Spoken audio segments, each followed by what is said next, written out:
Perhatikan baik-baik saudara. Saya sekedar untuk memberikan informasi dulu. Satu, dulu negeri Tibet itu merupakan negeri merdeka berdaulat. Kemudian menjalin kerjasama dengan Republik Rakyat Cina yang komunis. Setelah ada perjanjian kerjasama, Cina mengirim ribuan tenaga kerja ke Tibet, saudara. Membangun kota, membangun jalan, membangun kantor-kantor pemerintah, saudara. Kemudian setelah pembangunan selesai, ternyata ratusan ribu para pekerja tersebut angkat senjata melakukan pemberontakan di Tibet. Kok bisa? Ternyata para pekerja tersebut adalah tentara, saudara. Tentara yang memang dididik, saudara, untuk bekerja. Kemudian setelah itu Tibet jatuh, dikuasai oleh negara Cina. Dan pimpinan tertinggi agama yang ada di Tibet, yaitu Dalai Lama, ditangkap dan diusir ke luar negeri sampai hari ini, saudara.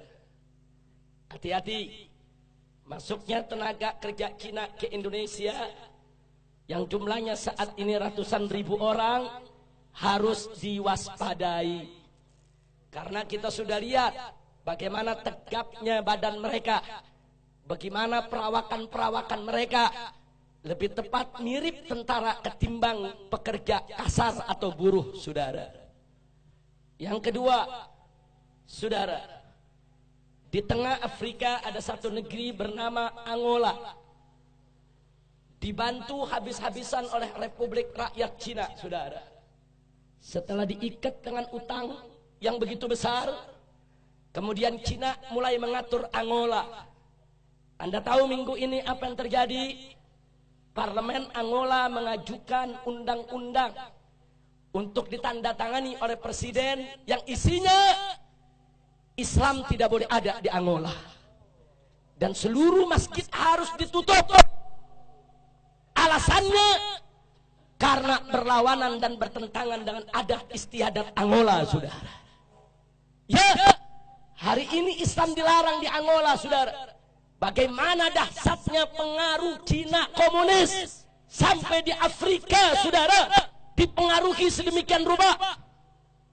Yang ketiga, ada satu lagi negara di Afrika bernama Zimbabwe, saudara. Juga diberikan utang besar-besaran oleh Cina, saudara. Setelah utangnya, saudara, membengkak, Zimbabwe tidak mampu untuk bayar utang, saudara. Lalu apa ditawarkan oleh Cina komunis? Dibebaskan dari utang, tidak perlu bayar utang. Tapi mulai saat itu Zimbabwe harus meninggalkan mata uangnya dan belanja sehari-hari dengan mata uang Cina, yaitu yuan, saudara. Saat ini di Zimbabwe, jual beli, sewa menyewa, transaksi semuanya menggunakan mata uang yuan milik Cina komunis, saudara. Kembali ke Indonesia, saudara. Saat ini kita dapat pinjaman utang ribuan triliun dari Cina, saudara. Saat ini kita berutang kepada negeri Cina ribuan triliun. Yang 7 turunan kita ke depan belum tentu kita bisa bayar, saudara. Hati-hati dengan ribuan triliun kita hutang ke Cina. Saat ini Cina komunis mulai mengobok-obok kita punya negeri, saudara. Mari kita lihat satu, saudara, bagaimana mereka masukkan tenaga kerja.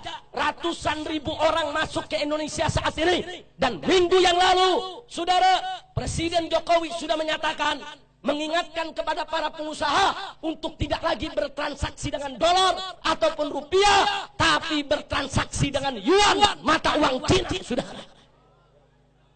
Ini bukan fitnah, ini keputusan presiden, saudara.